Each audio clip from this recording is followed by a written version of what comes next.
ఒక అడవిలో చిలిపి కుందేలు ఉండేది. అది చాలా తెలివైనది, కాని కొంచెం అల్లరి కూడా. ఒక రోజు అది అడవిలో తిరుగుతూ ఒక పెద్ద చెట్టు కింద నిద్రపోతున్న సింహాన్ని చూసింది.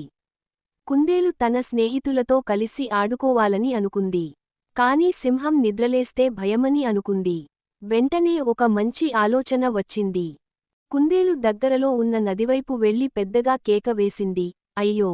అడవికి కొత్త సింహం వచ్చింది. అది అందరినీ తినేస్తోంది. సింహం నిద్రలేచి కోపంగా అడిగింది, ఏమిటి? నన్ను మించిన సింహమా?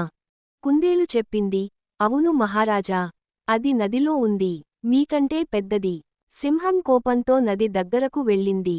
నీటిలో తన ప్రతిబింబం చూసి అది మరో సింహం అని భావించి గర్జించి నదిలోకి దూకింది.